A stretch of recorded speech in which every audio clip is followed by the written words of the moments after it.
Hi everyone, this is Jackie Jones, founder and CEO of Way We Do. Today I'm going to take you through a process that I've created for Adhoc Task. And the reason why I've put this together is that I believe there is a process for managing ad hoc tasks. Typically a business and any organization, they do have tasks that they need to do on an ad hoc basis, and they may be listed, the list of things to be done. And at Way We Do, we believe in doing things in a systematic way so that you can gain more data around how you are working those particular tasks and how you can make improvements. So it's one of the problems associated with having ad hoc tasks is that maybe people are performing tasks that they shouldn't be doing, or maybe they're doing tasks that are distracting them from the primary work that they are meant to be doing, or maybe your company is spending a lot of money in a particular area where maybe you've got senior managers working on ad hoc tasks that perhaps an assistant or someone at a lower cost should be doing. So there's a whole range of reasons and benefits to systemizing your ad hoc task as well. And so I'm going to take you through a suggested approach. This is a template that we've created. You can copy it within your Way We Do account, or if you would like this particular template to be installed into your account, please email our team at support@waywedo.com. So I'm going to jump into this procedure card here. And with any of our activated checklists, you would have the title of the process, and then you would have instructions on how to use and run the activated checklist.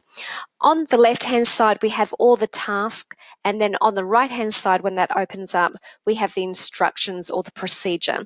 And that can be as simple or as comprehensive as you would like it to be. So we're going to run it, and I'll walk through each of the steps. Okay, so to run the checklist, you click Run Checklist and you give it a title. And so just say we have a task where a client has recently fallen sick and they've been away for a little while, and you want to send some flowers to that client to acknowledge that they are being missed. And maybe as the CEO or as the managing director or manager in the business, you don't have time to do that yourself, and you would like to designate that task to an admin person or an office manager to fulfill that task for you. So I'm going to enter in the task title as being Send Flowers to Mary Smith at ABC Company, and then click Confirm. So the first step of the process is to write the task brief. So I'm going to open that up, and so now there is a space, a comment area where I can enter that brief. You'll also have the ability to add documents and photos as well. So I'm going to add a little brief. So Mary has fallen sick recently. Can you please send her flowers from Red Ruby's Florist? So maybe there are particular supply that you may want to use. Please do this by close of business today. Okay, when I press enter on my keyboard, then it's going to enter that comment, and with any of the comments that you add, the name of the person who completed this step, along with a time and date stamp is also recorded. And likewise, when I tick this item off as complete, the name of the person and a time and date stamp is also recorded. So let's move on to the next step, which is which role is the task for. So you can set up your process so you can allocate or assign tasks to certain roles within the business. So in this case, I would like it to go to an administration assistant. And you may have seen here that when I ticked this item, then I have a task here for the administration assistant to complete.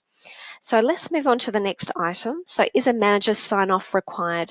So in some cases, you may want a manager to review the work that is completed, and other times, no, it doesn't need to be reviewed. So in the case of sending flowers, then I would tick no. I don't, as a manager, I don't need to review that, or maybe I do. So if I tick yes, then the manager sign-off step will now reveal.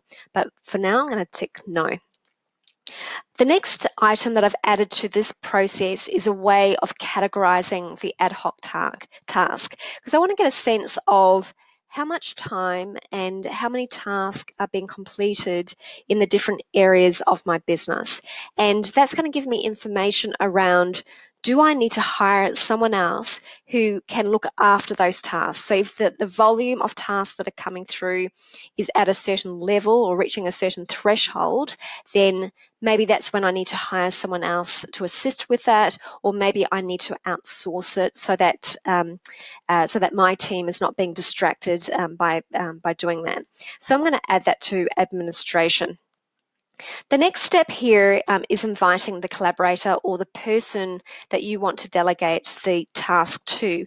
So you don't have to add this step in, but I pop it in just as a prompt to remind people this is the way that you use Way We Do.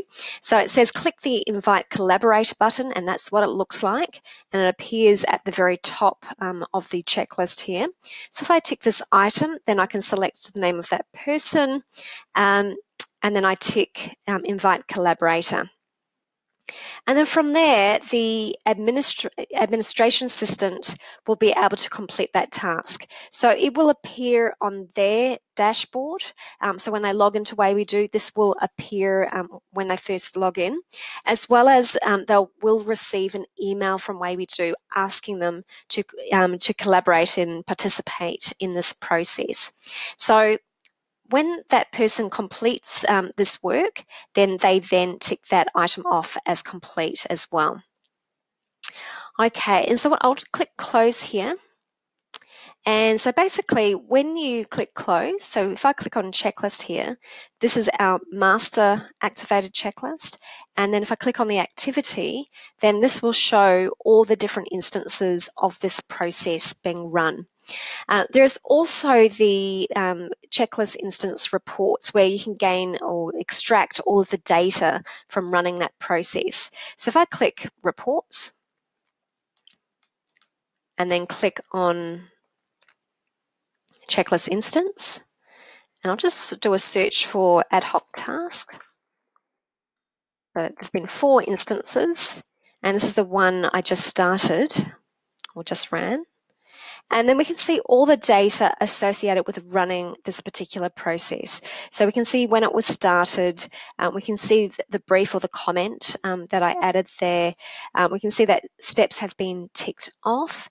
We can see that certain conditions have been selected in the decision point for those particular steps. And as I go down the page, so that's all the data, we can also see the overall duration time. And this is the great thing about using Way We Do for ad hoc tasks, because you get a sense of how long these tasks are taking. So first of all, you may have a KPI, or maybe within the brief, I said, well, these flowers need to be sent by close of business today. And so if this duration time ends up being 24 hours or 3 days, for example, then we know that the admin assistant did not complete that task by that certain time. Likewise, you may have certain standards and need to have work completed within certain timeframes, and that data will give you that information. So you can then investigate and make ongoing improvements along with your team. Okay, so that's just a quick overview of the activated checklist for ad hoc task. If you have any questions, feel free to reach out to our support team, so support@waywedo.com.